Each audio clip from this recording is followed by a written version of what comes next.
NEET PG getting postponed forever and ever was like a huge disaster for me because my baby was growing up. So I was supposed to write NEET PG on Jan 10th when my baby was around 6 months old. But then it got postponed till that date when my baby got over 1 year and 2 months old. So in the night, what I used to do was sit next to my baby while he was sleeping with the lights off because otherwise he'll wake up. So that actually affected me, but that time Marrow had this feature of this yellow color theme which helped to cope up with the night light. And that is one thing that I love about Marrow because for mothers like me, it is actually a good thing. So my journey starts in 2012 when I joined college. And then once I joined college, it was like a bird flying out of the cage.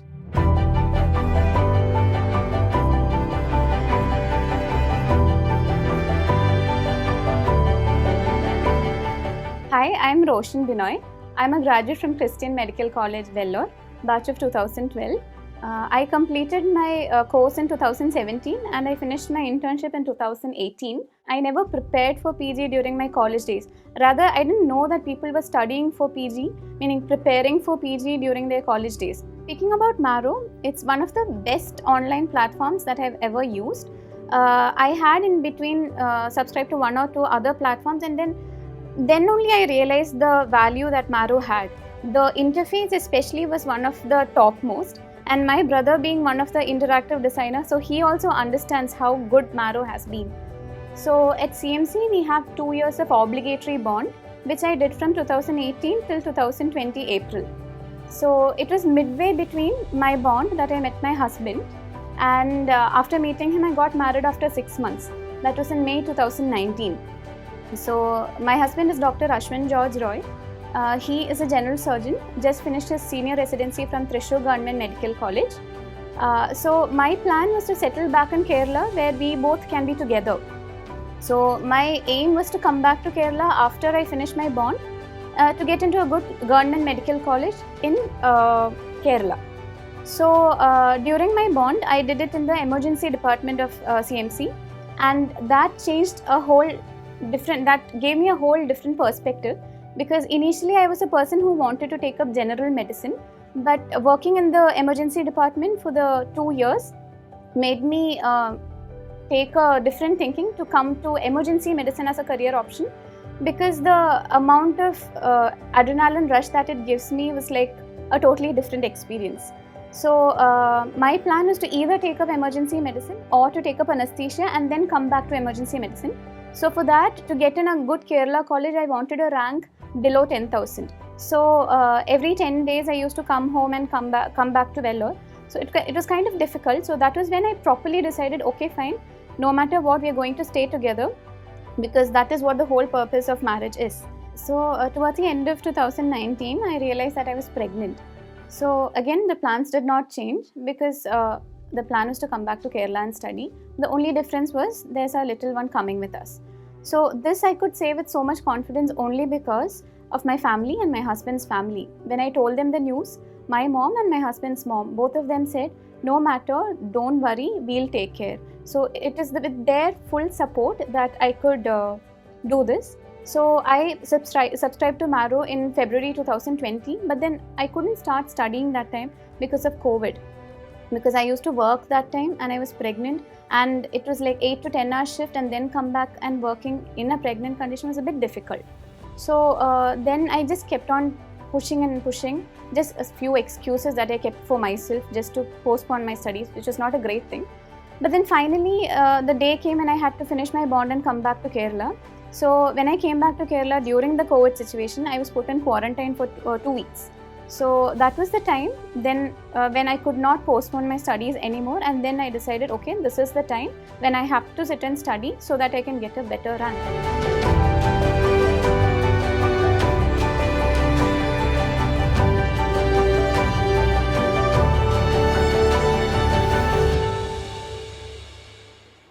So then I started with Dr. Raviraj's video. That was the first thing that I saw, and I liked it very much, following which I started with Dr. Sakshi's video. So following one after the other, I kept on watching videos, and then I decided, okay, I need a proper timetable for this in order to complete the portion before my due date. So I made a timetable, a very reliable one, which was still my due date, which was on July 30th. So it was then that I was diagnosed with gestational diabetes mellitus, and that was like a huge shock for me. So then again, for around 1 to 2 weeks, I couldn't study properly. And then when I started digesting the fact, I started studying, and then my doctor suddenly decides to induce me 2 weeks before. So my whole plan had to change because over the last 2 weeks, I had some short subjects to be finished, which I couldn't. So finally, I delivered my baby on July 18th. And after that, for around 2 to 3 months, I couldn't study properly because I was adjusting to the new schedule. So by around the beginning of October, I started studying properly, first finishing whatever remaining subjects I had to. And then my plan was to do the revision. So by that time, my mother's leaves got over. She was the one who was taking care of me and my child. And then my mother-in-law came with a huge favor that she will look after both of us. So then the plan was to shift to Kottayam from Thrissur, around a 4-hour drive. But shifting was not an easy business because I had to shift with my baby and a whole lot of things. But anyway, this was a huge favor from my mother-in-law's side. So then we shifted to Kottayam, and then I started studying. And then comes the devastating news that NEET gets postponed from January 10th. So I was like, okay, fine. Anyway, INICET is coming up. I'll sit and study for that. So I had written November 2020 INICET, and then I got a rank of around 4,200 in it. So that was like a major booster for me because from a rank of 32,000 to a rank of 4,200, that actually boosted me up. So once INICET was done, I started again preparing for NEET PG. So that time I started doing small revision part. GTs as such, I had started doing in June, but then I couldn't do it on a proper basis because of the delivery and post-delivery phase. But then from October onwards, I started doing GT, almost 2 GTs a month. And studying also, I used to do question bank while feeding my baby. I used to mostly study when he was sleeping because the other times he'll be crying and I had to feed him. So like other people who could study for around 10 to 12 hours, for me it was very difficult. The maximum I could put in was around 6 hours. So that too with not proper full concentration because the previous nights would be sleepless nights. So NEET PG getting postponed forever and ever was like a huge disaster for me because my baby was growing up. So I was supposed to write NEET PG in on Jan 10th when my baby was around 6 months old. But then it got postponed till that date when my baby got over 1 year and 2 months old. So that is like a huge time lapse for me because the more he grew bigger, the more attached to me he was becoming and the more difficult it was becoming to study. So then by the end of December, my mother-in-law's leaves were getting over. Then I didn't know what to do because it is kind of difficult to study with baby alone. So then my mom said, okay, you come back to Thrissur, we'll manage somehow. So my husband, me and my child, we shifted back again, the whole shifting process back to Thrissur. And then suddenly NBA comes with a date of April 18th. So okay, fine, now this is a date. I can sit and study properly with my baby. I just have to push a few more months. And then I kept on studying. Those times were difficult because there was no one at home to take care of my child. So I used to study when he was sleeping. I used to sit next to the cradle and cradle him whenever he was waking up. So every moment of when he woke up was like I couldn't concentrate and study properly. But still I managed somehow putting a maximum of 6 hours every day. And then suddenly they decide to postpone NEET forever without an end date itself. By that time I was totally fed up. I had to take a break because my baby needed me and I also needed to spend some more time with him. So I totally took a break of almost 1 to 1.5 months, the month of May until half of June. Then even though I took a break, I tried myself to do some question back. So that time was the time when the study revolution by Bone teacher, Dr. Abbas came up. For me, my all-time favorite all the time is Dr. Abbas Ali, very dearly known as Bone teacher to all of us. And I was in fact a part of his Bone teacher Telegram group as well.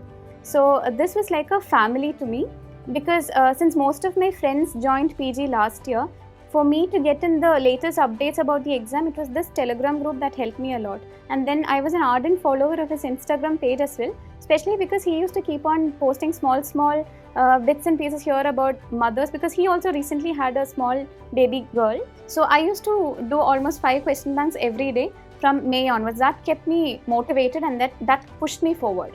So that was also the time when Maro had started the integrated videos. So that was like actually you can actually sit and watch it in a relaxed manner because it was like integrating various subjects. So by the end of June, I started gearing up again and started studying in a proper manner. To the maximum I can get was around 8 to 9 hours. So in the night, what I used to do was sit next to my baby while he was sleeping with the lights off, because otherwise he'll wake up. So that actually affected me, but that time Marrow had this feature of this yellow color theme which helped to cope up with the night light. And that is one thing that I love about Marrow, because for mothers like me, it is actually a good thing because they can study mostly at the time during nights when the babies sleep. I still remember the days when my father used to sit next to my baby and cradle him in the night so that I can sit and study peacefully. So this happened like the 1 month before the exam.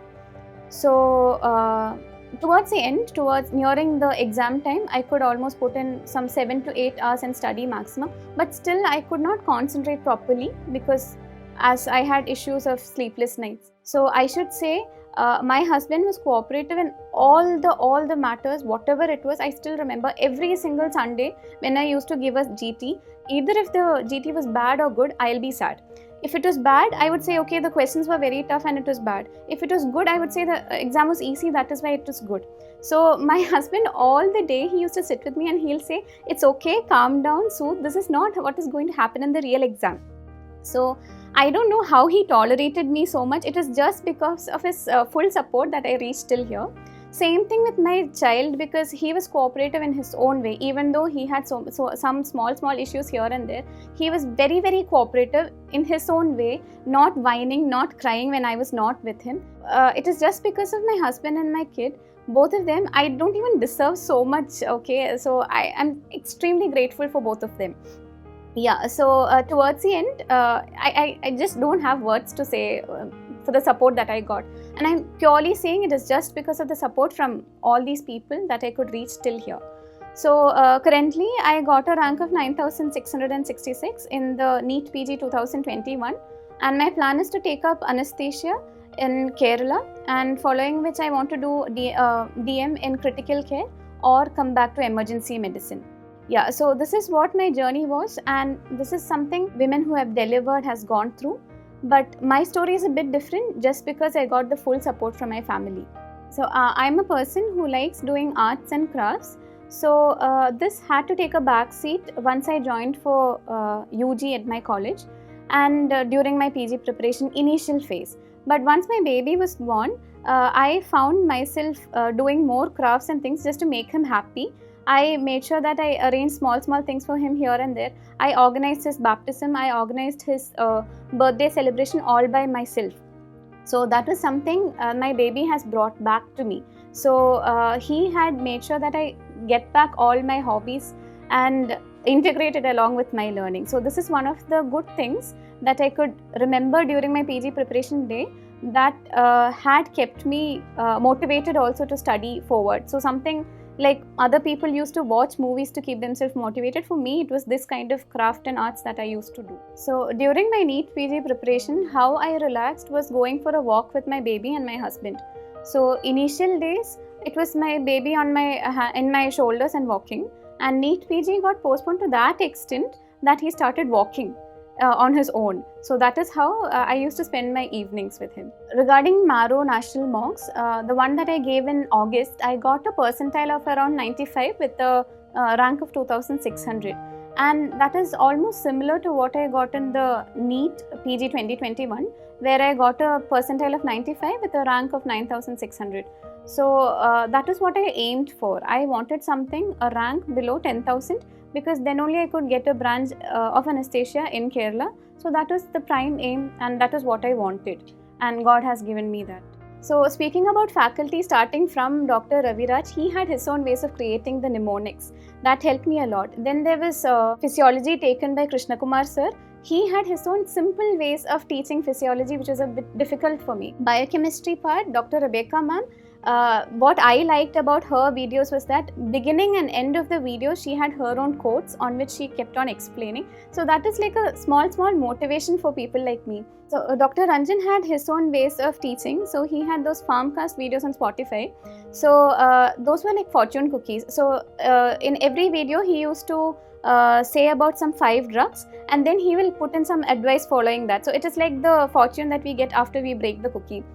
So Dr. Ila and Dr. Shivika, both of them are like huge encyclopedias in their own subjects. So the amount of knowledge that they give, that too in a very simple way, is the maximum amount of knowledge that one can get during the coaching. Okay, and I think that will be useful even when you join for PG kind. So then there is Dr. Mohit, who has his own way of small mnemonics and his own way. And I still remember one of the revision videos. He says, if something is arranged in parallel, it goes like P, P, P, and it goes P. And he himself smiles and says, okay, this is the way I study. I don't know if it's bad for you, but this is how I study. But then those kind of things, no, that helps us a lot. So Dr. Mohit's videos are one of the greatest videos. And then there is Dr. Manisha and Utsav sir, both of them, through their video, they make sure that you sit and study that particular topic in that video itself. You don't have to come back and study again, because they repeat the topic that many times that you study one anyway.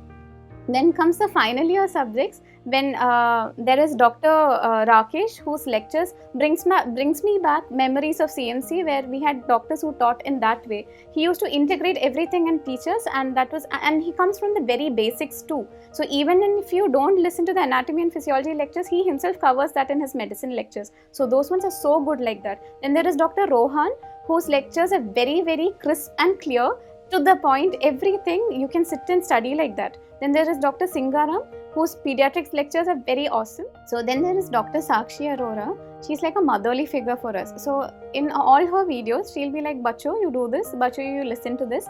This is how she starts. So it always gives us a motherly touch to everything in her video. So that's about her. Then there is Dr. Mayur. So he used to take the radiology lectures. So he started by saying, in your UG days, you do not have so much exposure to radiology, so let me start. And then he keeps on explaining everything in such a beautiful manner that you fall in love with the subject. Then there is Dr. Malcolm, who's doing dermatology classes for us. And he used to integrate every single thing. You might think, what is there to integrate in dermatology? But he makes sure that he integrates every tiny bit of thing here and there. Then there is Dr. Mohan Kumar, whose psychiatry videos are so much related to daily stories that he used to give. And then there is Dr. Chaitanya, especially his revision videos. He has a special style in which he started walking us through the theatre. So he starts by saying, yeah, let's start the revision videos in a manner that we walk through the theatre, one theatre after the other, and finally you come to the classroom and sit and study the theory part. So as I said, every single doctor there had his own way of explaining, or her own way of explaining, and her own style. So in a way, Marrow, its faculties, the technical team, everything has been the best for me, and that is why I am very proud to be a Marrowling, as they commonly call. It was during my preparation for PG time that my husband had his final year surgery exam. So in a way, Marrow has helped him also, because while I used to watch the surgery videos, he also comes and sits next to me and watch the videos. At times goes through the notes also, so that he can prepare it along with me. And then another thing that we used to do was, in the night, just before sleeping, around half an hour, we used to sit and do around 30 questions, mostly from surgery alone. And then he used to teach me from Marrow notes as well as from Bailey. So this was something that we did differently, just to keep it not monotonous. So currently my husband is preparing for his super speciality exams. So it is now me taking care of my child properly, like he used to do when I was preparing for my exams. He used to take care of him, and now it's my turn to take care of him when he is studying.